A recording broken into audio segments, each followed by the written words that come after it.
I'm delighted to be here. Let me put up my title, since if I know how to work, I was told how to make that happen, but it's not. What did I do wrong already? I'm advancing. Oh. Okay. That's what I'm talking about. So I've been studying, first of all, I'm delighted to be here. I'm delighted to be here today and talking about this. I've been studying conversation and its role in our lives for about 5 years now. Arguably, I've been studying it for a lot longer than this, but focusing on conversation for 5 years. And what have I found out? I've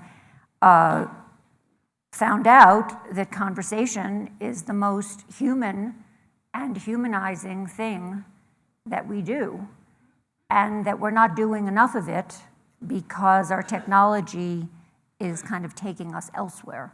I love that word, elsewhere.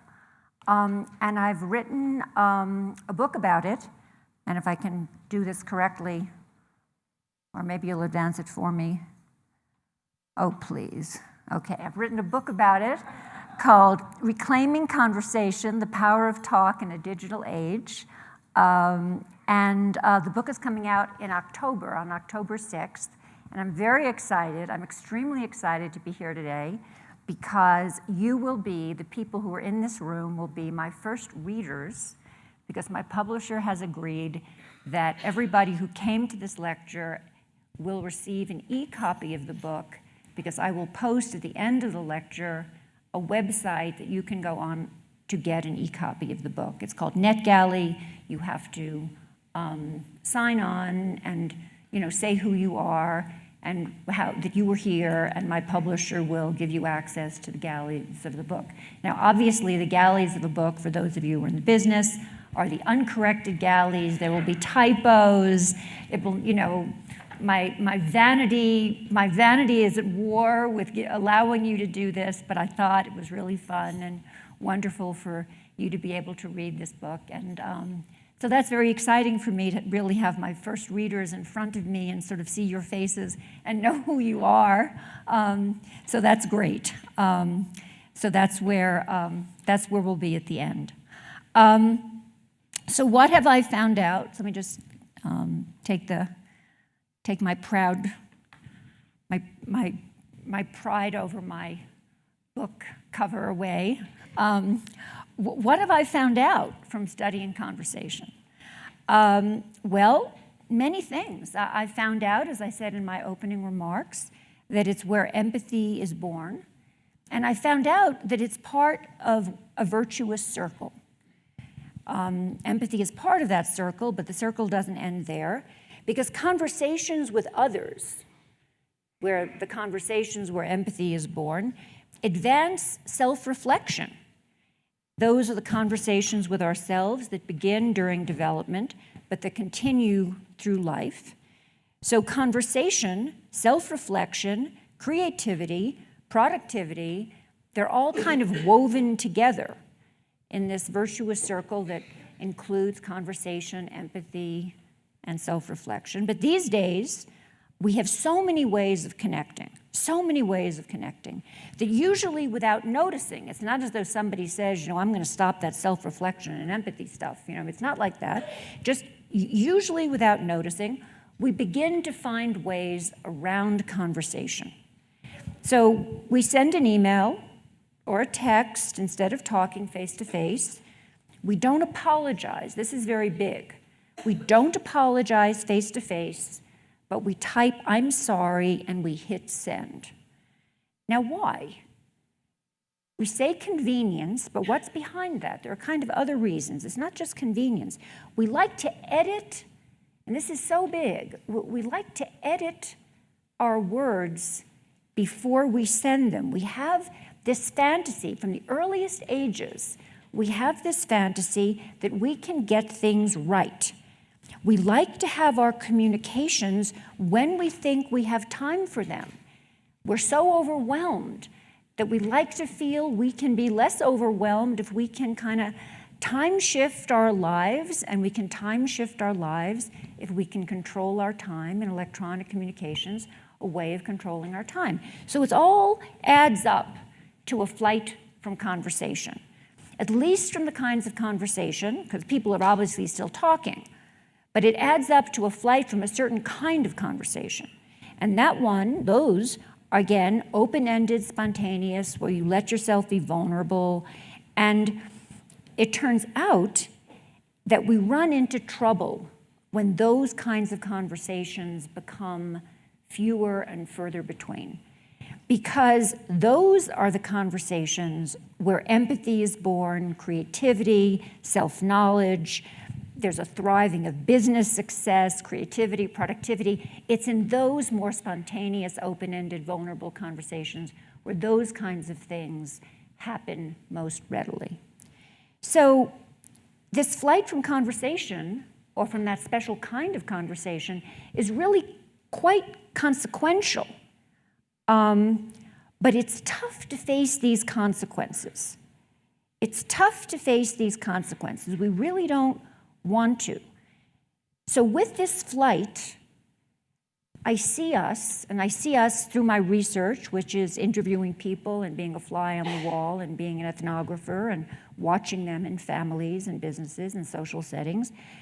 I see us on what I call a voyage of forgetting about the importance of conversation. And it has many stations, kind of stations of the cross, stations of this voyage. But today I'm going to talk about one particular station. I'm going to choose kind of curious station. I'm going to choose the last station.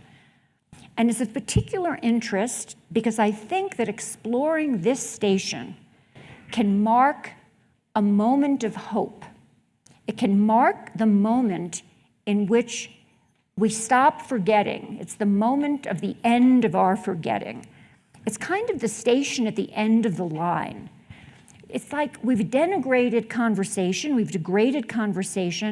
and this station is the ultimate in denigrating and degrading conversation. And sometimes when you reach the ultimate, you say, whoa, what I've been doing. And you look back on the other things you've done, and it kind of puts it into new relief.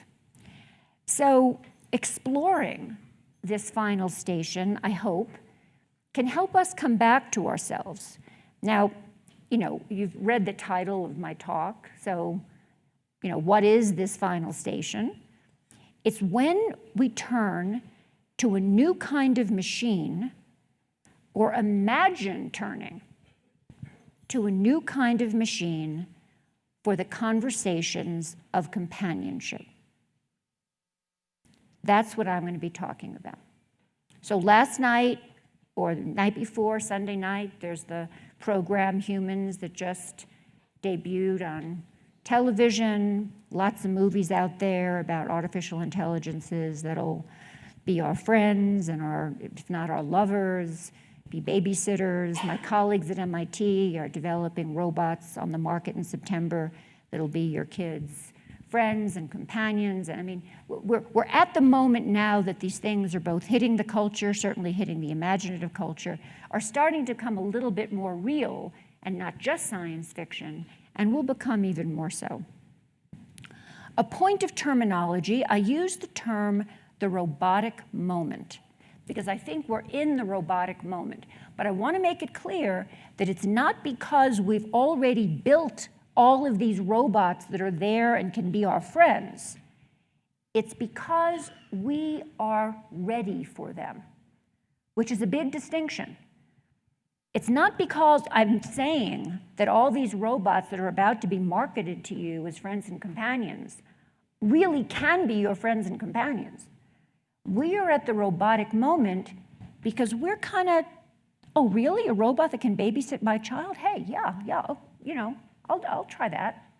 That's the robotic moment. It's a moment of our readiness, not the fact that the robots are really ready, in my terms, to take on this role. So I've said we're at the robotic moment, not because we've made a machine or a robot that could be a friend, but because we're willing to accept what machines can offer as sufficient unto the day. And even before we make the robots, we remake ourselves as people who are ready to be their companions. And there you get my title.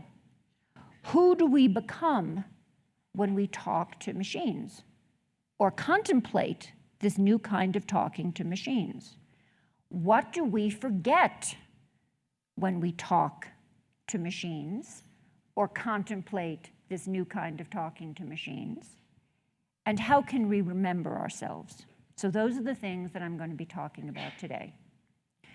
So let me begin with a story. I was recently on a radio show about Siri with a panel of engineers and social scientists, and the topic turned to how much people love to talk to Siri. Part of the general phenomenon that people feel uninhibited when they talk to a machine because they like the feeling of no judgment. One of the social scientists on the program, actually a psychiatrist, suggested that soon a souped up and somewhat smoothed out Siri would soon be able to serve a role as a psychiatrist. It didn't seem to bother him, and I mentioned, this was my little role in the program. It didn't seem to bother him that Siri, in the role of a psychiatrist, would be counseling people about their lives without having lived a life.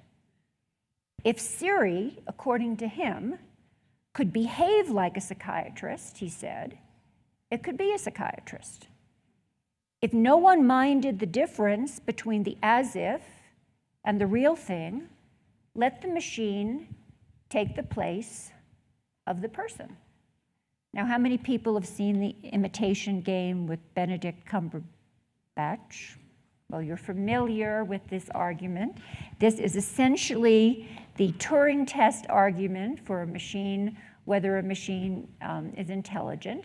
If a machine can fool you into thinking that it's a person, it is considered intelligent. And basically, this is the Turing test for can a machine be a psychiatrist? It's a behavioral test, and this is the pragmatism of the robotic moment. And my research shows that people are ready for it. So here I'm interviewing a 16-year-old talking about the advantages of using robots as confidants. She's heard that in China, Microsoft has released a very souped-up Siri that actually will engage you in very, very conversation about girlfriend. I mean, it's souped up. So it doesn't, instead of saying, oh, I don't really like to talk about that, it goes there. It goes there. So she's heard about it, and here is her comment on how she thinks this is a good idea. She says, I like the idea. And in my view, the reason she likes it is because it's a relationship without risk. It offers the illusion of companionship without the demands of intimacy. And here's what she says. There are some people who've tried to make friends, but they've fallen through so badly that they give up. So when they hear this idea, and of course when she talks about they, she's talking about herself. So when they hear this idea about robots being made to be companions, well, it's not going to be like a human and have its own mind to walk away or ever leave you or anything like that. In other words, it's not going to be like a bad boyfriend. But although machines can only deliver performances of empathy and connection, we persist in the idea that we can draw empathy and connection from machines. Now, the reasons for this are very complicated, but let me begin by saying there's one big reason right at the start. We start off physiologically wired to be vulnerable. Why? We are programmed to respond to faces and voices. An expressive machine face, either on a robot or on a screen-based computer program, puts us It's like it turns on part of our brains, and it puts us on a landscape where we seek recognition and we feel we can get it.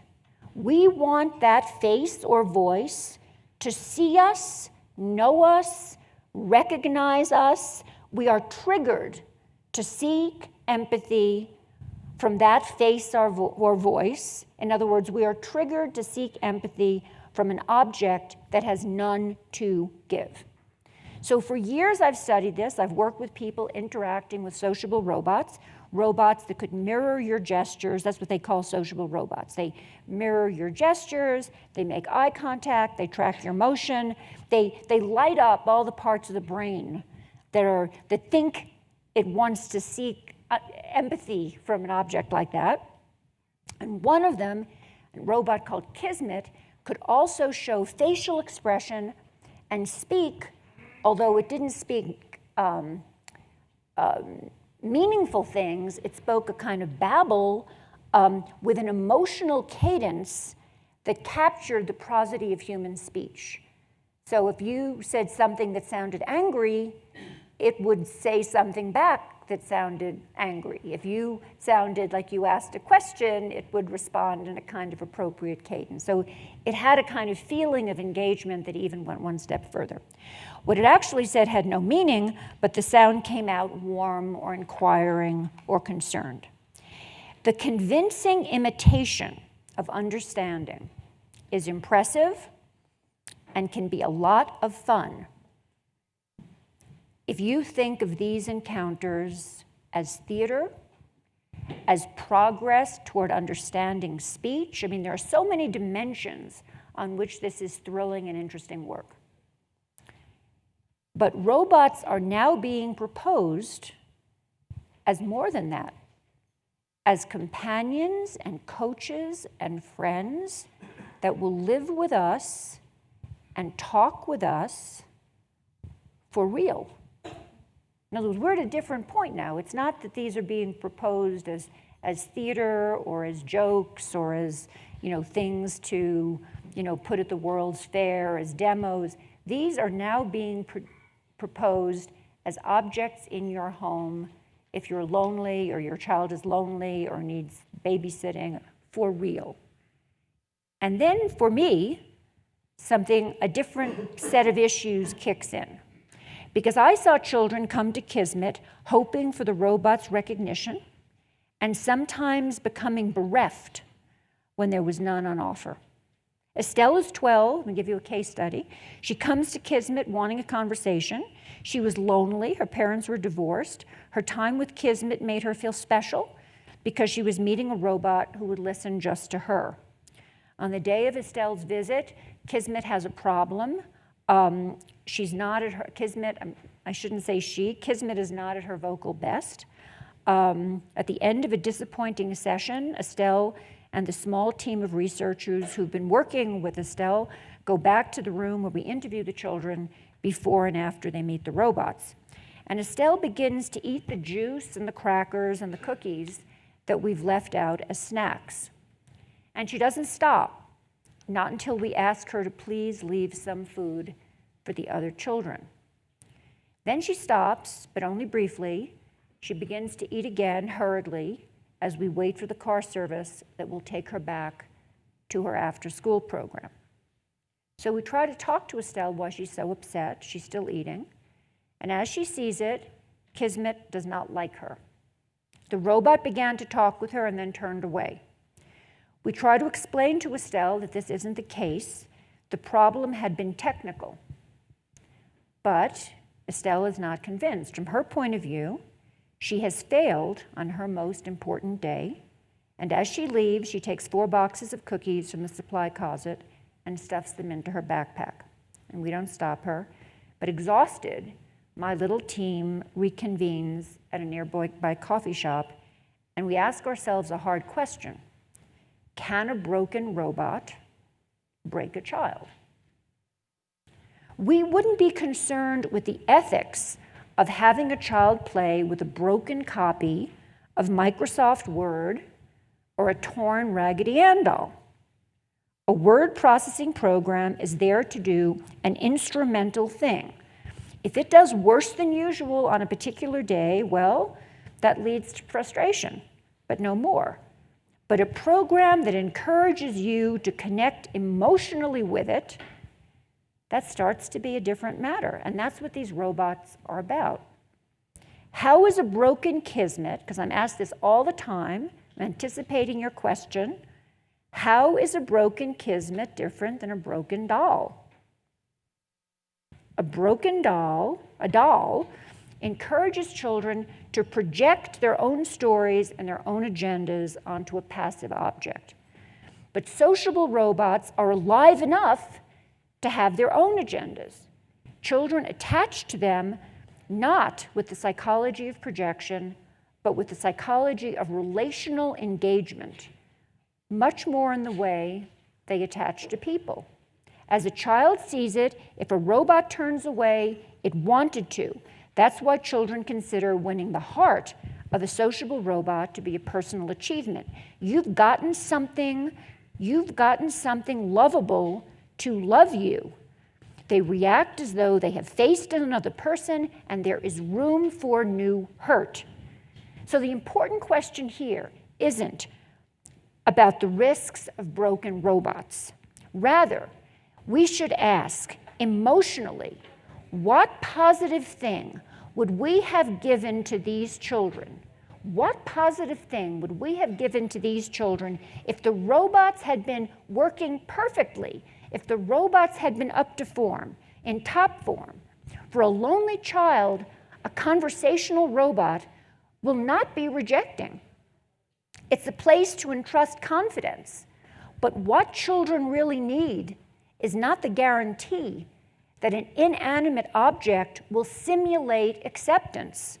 They need relationships that will teach them real mutuality, real caring, and real empathy. But even Kismet, on its best day, cannot hold up its end of an empathic connection because no machine can. So this is the place where the professor in me, wants to say, if you leave with one thing, leave with that. That no, it's not because the machine was broken that things went wrong. The machine on its best day cannot offer empathic connection. And if you care about that,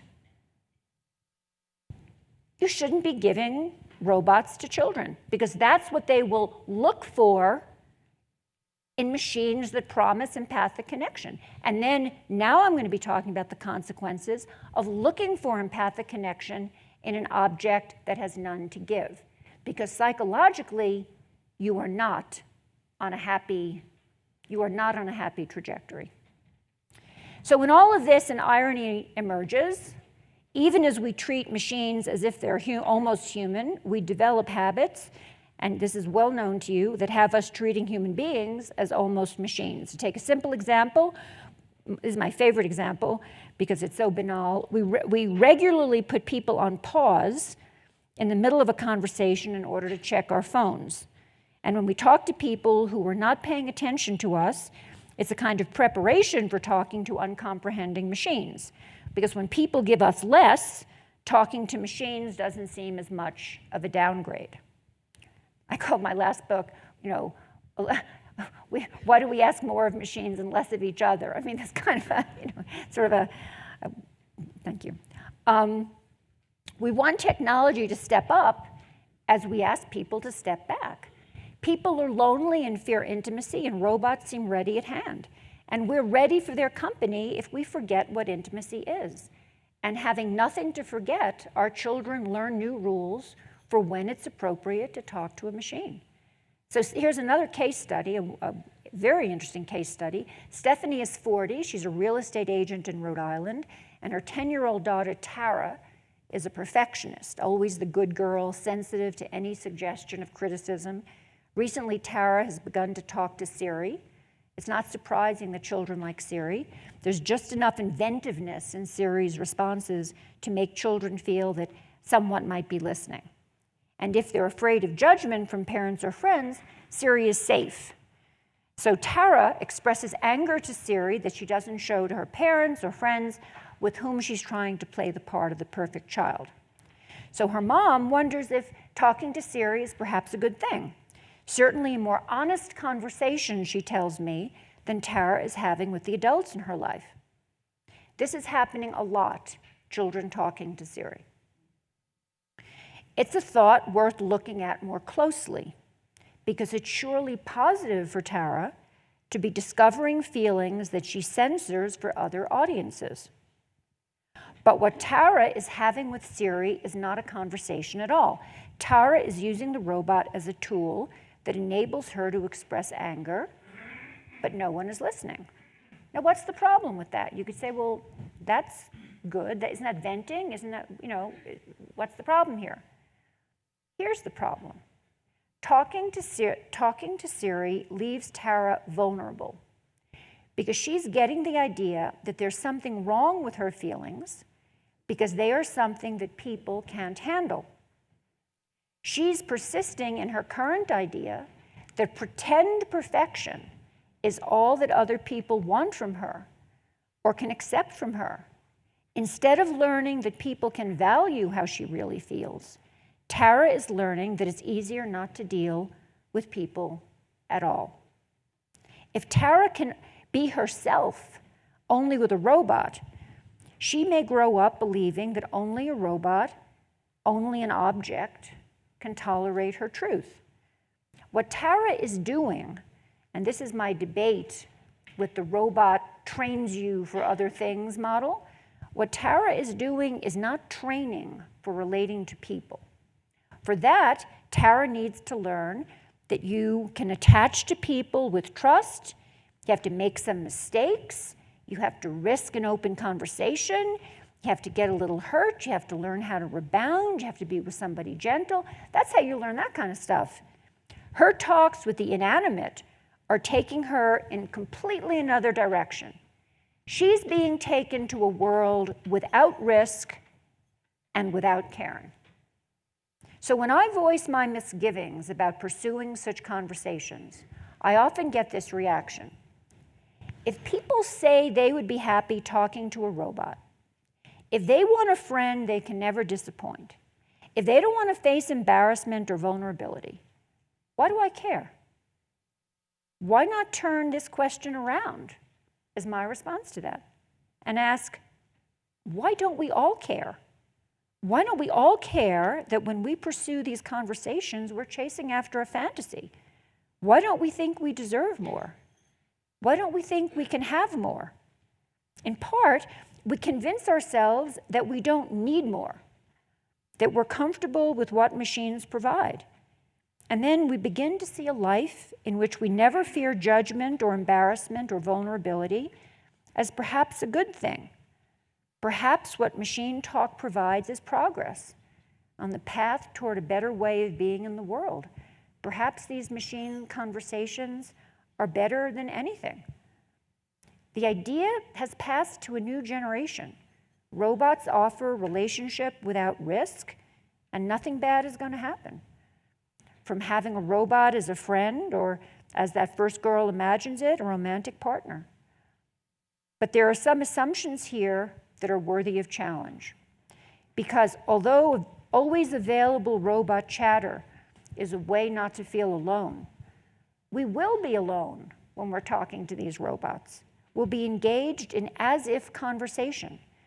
And what if practice makes perfect and we forget what real conversation is and why it matters?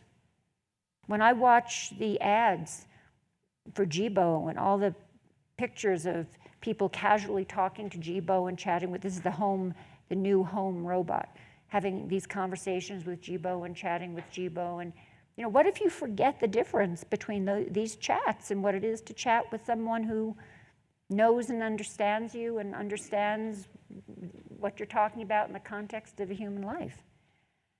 So it was in the late 1990s that I first met computers that presented themselves as having feelings and needing care. And that was those virtual pets, the Tamagotchis and the Furbies, that asked to be cared for and behaved as though it mattered. And it turned out that nurturance was a killer app. And what I mean by that is that once we take care of digital creatures or teach or amuse them, we become attached to them and then behave as though the creatures cares for us in return. And what are children learning in those early exercises when they turn towards machines as though the machines cared about them and turn towards the machines as confidants? One 15-year-old boy remarks that every person is limited by his or her life experience, but robots can be programmed with an unlimited amount of stories. So in his mind, as confidants, the robots win on expertise. And tellingly, they also win on reliability. He says his parents are divorced. He's seen a lot of fighting at home. He says, and this theme comes up often, people are risky, robots are safe. If he talks to robots about his problems, the kind of reliability they will provide is emotional reliability. And it wasn't my place, since this was a research interview, to tell him that that emotional reliability came from their having no emotions at all. So another case, I'm going to go quickly through it, a 17-year-old who wonders how he'd feel if a true bot in one of his games wanted to be his friends. He goes to a school where kids are very tough. They wanted him to steal something. He did steal something, and now he's nervous around them. He looks forward to having a friend who, would be less demanding. And he says, if it talked to me nice and talked nice back to him, it would be my true friend. That's his test for friendship. To be a friend, you have to act like a friend, like a natural person. And the prospect, as he puts it, seems relaxing. And again, that's the robotic moment. Relaxing to a 17-year-old who's having trouble with a rough crowd at school. He's not a philosopher. He hasn't thought through the Turing test. He just thinks it would be relaxing to have a robot friend who's not a thug. It's not upon us because we've built artificial intelligences that are able to act as confidants.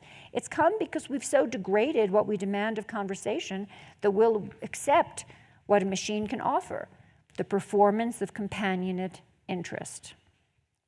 So all these kids who say that they'll let a machine take care of a conversation about dating means that any kind of larger conversation about empathy, about caring, about relationships in a date won't take place if you're not having it with your parents, but you're having it with a robot, because it can't.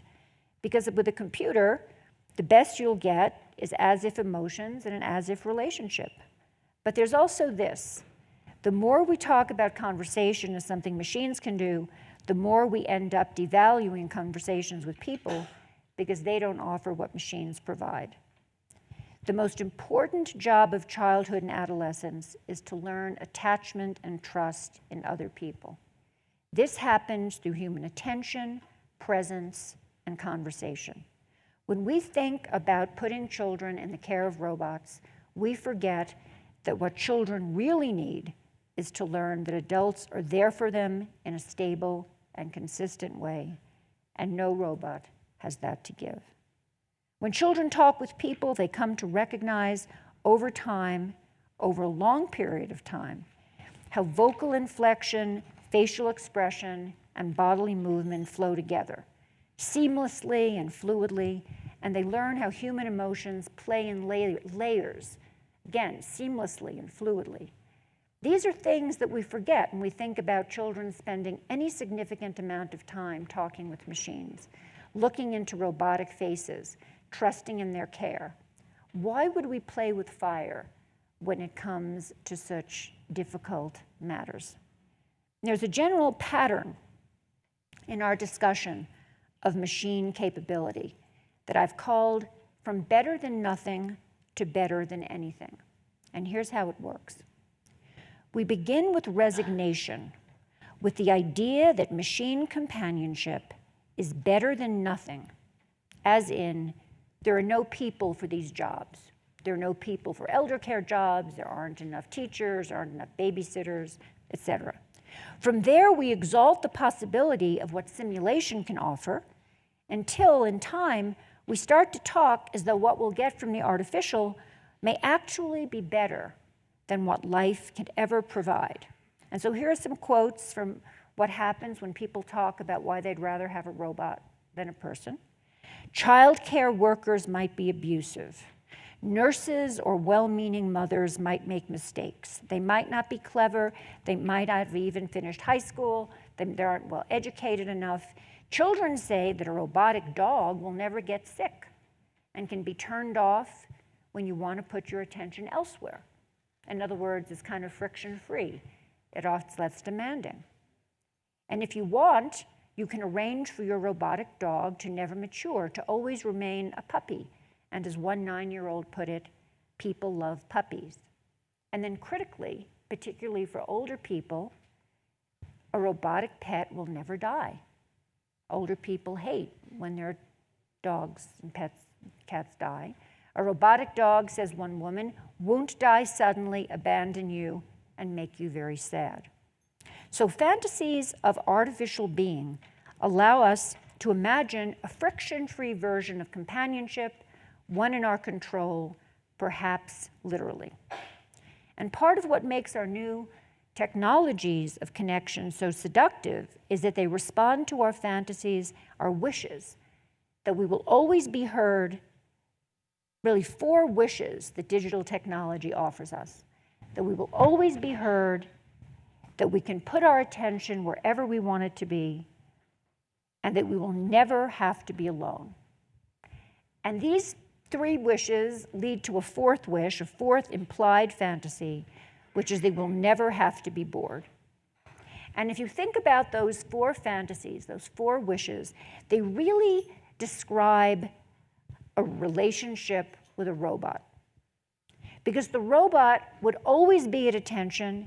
It would be tolerant of wherever your attention might take you. It certainly wouldn't mind if you interrupted your conversation to answer a text or take a call.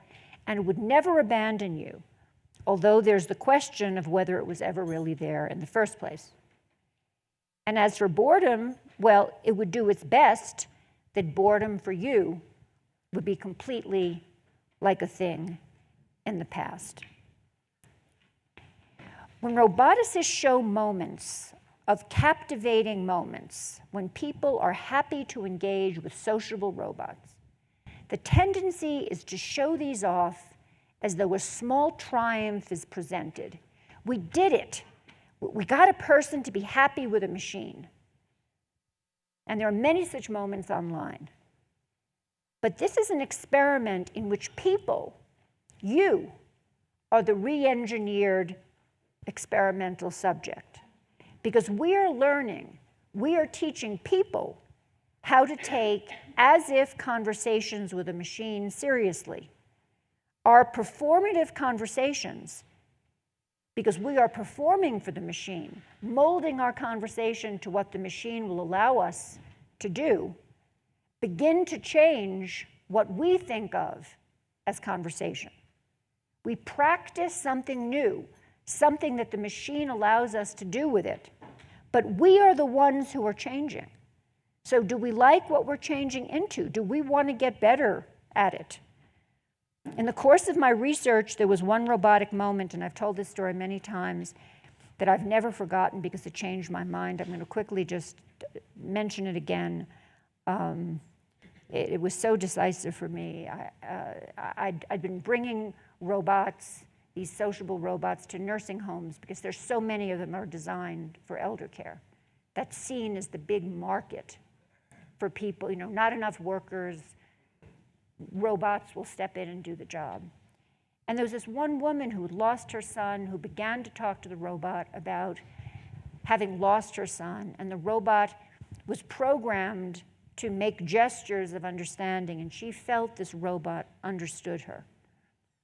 And everybody around was celebrating this moment that the woman felt understood. And this pretend empathy. But robots can't empathy. They don't empathize. They don't face death. They don't know life. So when this woman took comfort in her robot companion, I didn't find it amazing. I felt we had abandoned her. And being part of this scene was one of the most wrenching moments in my then 15 years of research on sociable robots. For me, it was a turning point.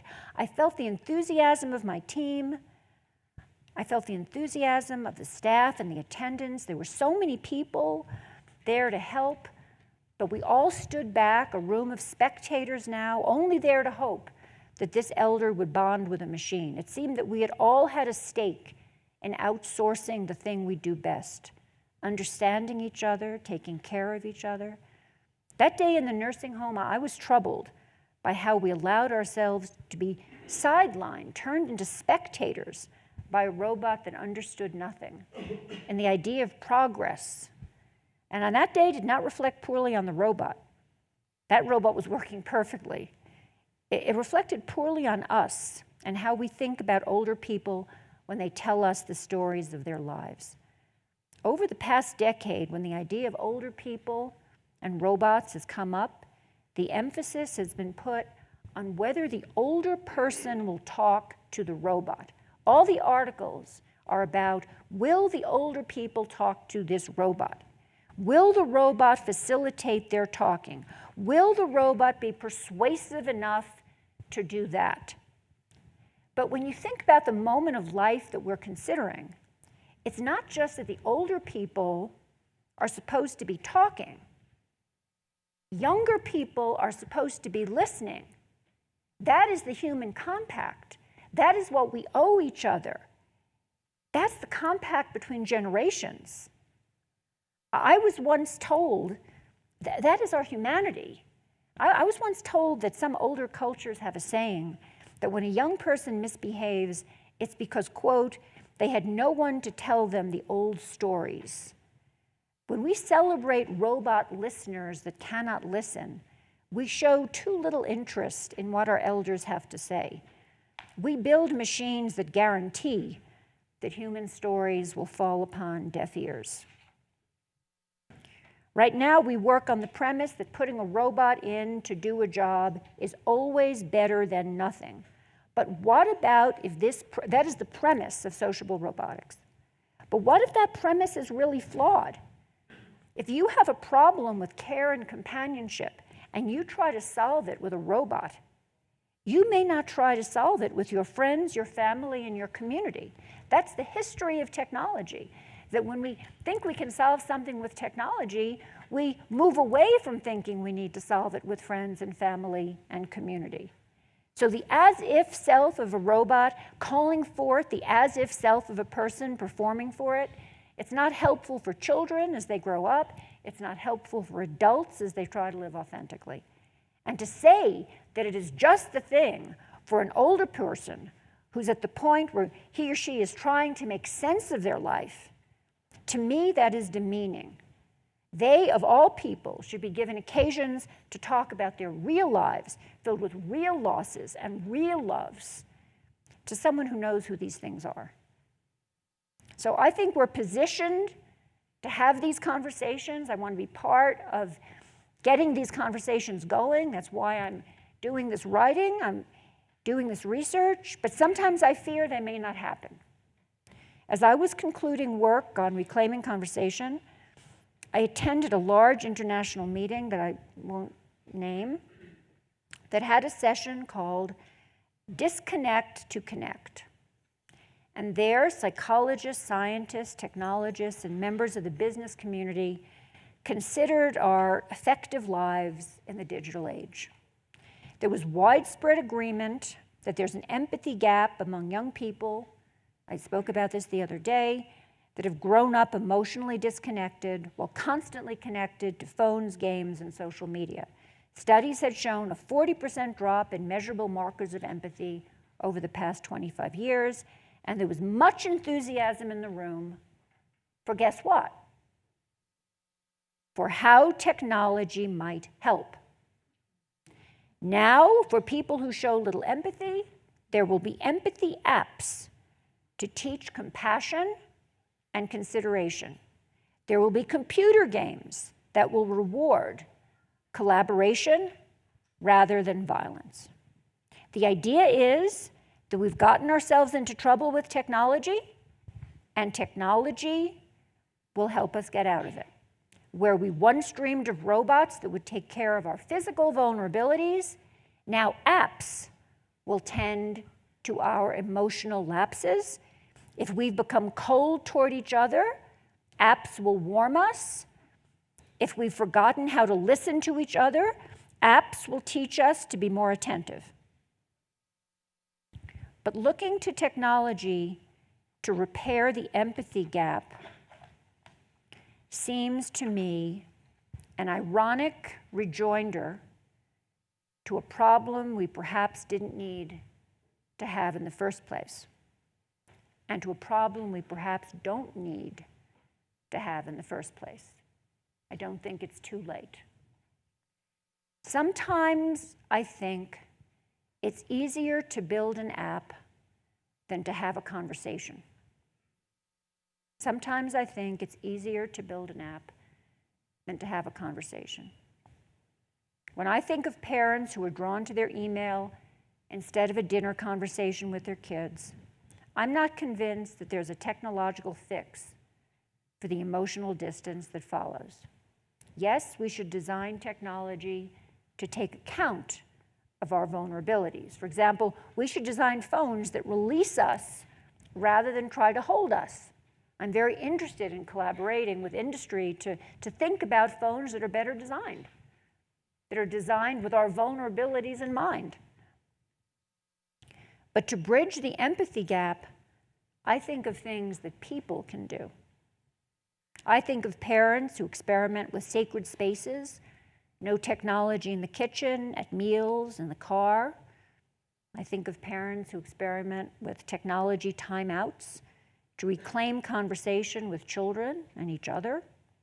I think of college students and CEOs who put their phones away to pay full attention to friends and colleagues.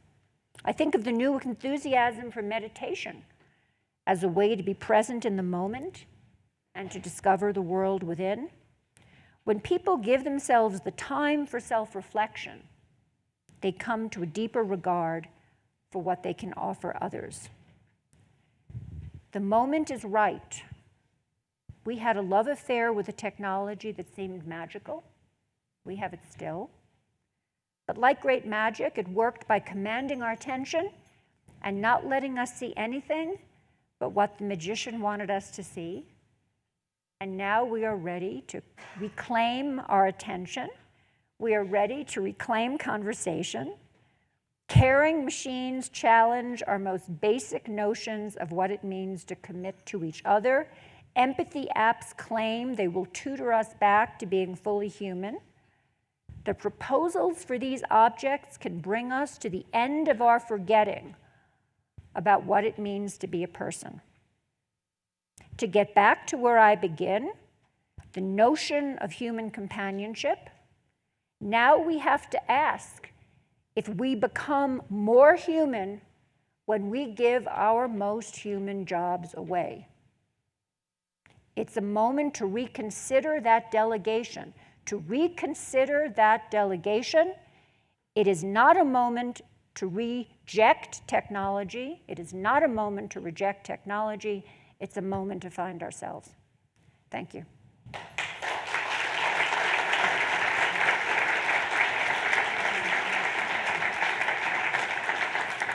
And now I promised.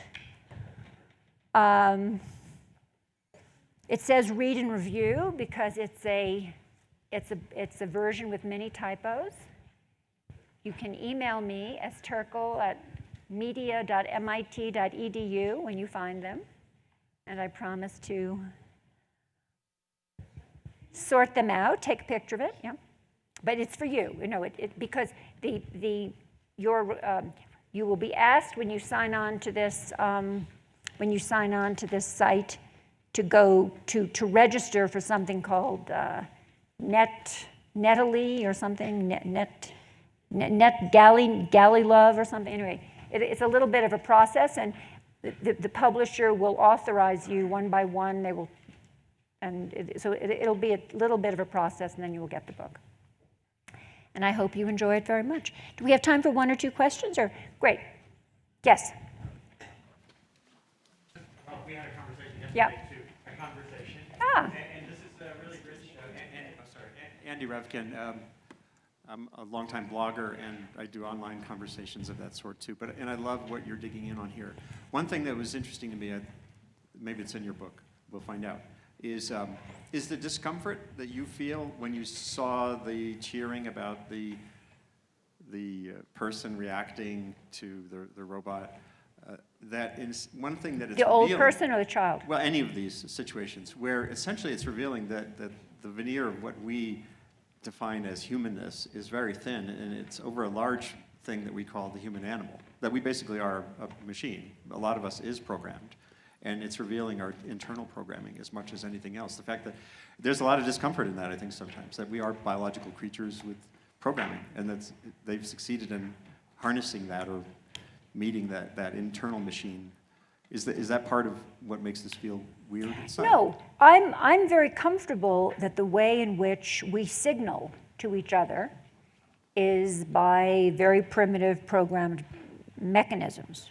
That seems a very natural way that the evolution of a machine like us would have worked. The difference is that we have lived the arc of a human, this machine has lived the arc of a human life and actually has something to give to a conversation that should be about meaning. So when I trigger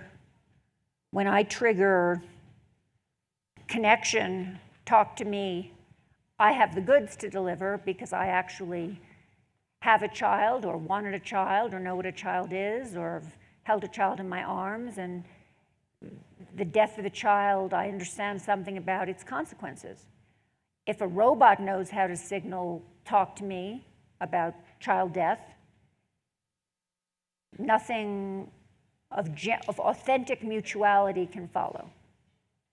That's what bothers me. It's not that I'm not at all, to me this doesn't raise the issue of, oh, are we machines? Oh my God, that's so terrible. I'm fine with that.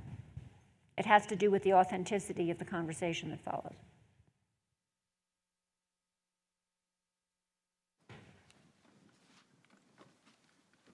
So I'm going to let you find the hands rather than. Thank you for your comments. I've followed your writing for many years. Oh, that's so nice. It's lovely to hear you.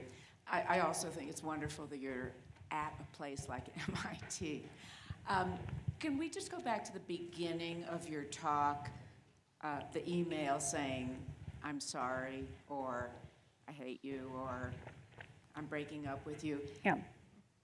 How do you respond to that our most difficult, most personal conversations, messages are often now delivered by email or text when a one-on-one conversation is necessary, in my view?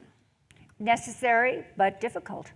Oh, difficult for sure. Yeah, well, but I mean. And it's a cop-out that we save face or whatever. You've answered your question. People have remarkably little to say when you say, everybody says breaking up by text is bad. And then you say, have you ever broken up by text? Oh, yeah. No, it's something where we permit ourselves, in this domain, we've given ourselves a tool that is just absolutely, gets us out of the things everybody doesn't want to do. And we allow ourselves, it's allowing ourselves the question, I think the question is, and the reason I'm somewhat optimistic, is that you begin to see the cost, you even begin to see the cost in business situations of all of this avoiding a real conversation, right? All this, in business situations, you begin to see business people saying, if you don't apologize face to face, I will literally take you by the scruff of your neck and bring you into the office. Because you've got to learn how to. One person said something like, a person who doesn't know how to apologize is like a person who doesn't know how to drive backwards in a car. In other words, they don't know how to drive, and we're not developing those skills. But the motivation is the motivate. It's hard to apologize. It's hard to apologize. But the thing about not apologizing, the question you have to ask is, what are the skills that you learn? It's not just politeness. I think that's a very important part of this research project, is what are the skills you learn by apologizing? It's not just politeness. You learn to see the other person's pain. You learn something about empathy. The other person gets to see your remorse. So they're in the process of learning something about compassion and empathy. You get to sort of bond on that question, so you're learning something about how two people can form a relationship over feeling bad about mutual action. You get to have, it's empathy 101, and then the compassion response triggers forgiveness, and then you kind of can move on from there. In other words, it's that an apology is a training ground for a lot of things that human beings use in the rest of life when they're not apologizing. And so in all of these things where we skip conversation, the question, what I've found so extraordinary in doing the research is the question is always, what is the sort of human skill that we're just kind of skipping over by skipping over this? And it always turns out to be something like monumental. Like, let's not have students go to classes, let's just have them be able to do class online. Well, that's good, that'll save money, that'll be so cool. Well, it turns out they don't learn all kinds of interactions. They don't learn all kinds of interactions, very casual interactions that they learned in classrooms. 0 minutes remaining. Okay, so that's my last I think that's my last question. But I'm so on the program of running around the country talking about conversation that this is definitely not your last chance to. Definitely me talking about conversation is not, this is not your last chance to ask me questions. I thank you so much. Thank you for being, I hope you like the book. Thank you for being my first readers. It's a very big moment for an author, and I'm very happy.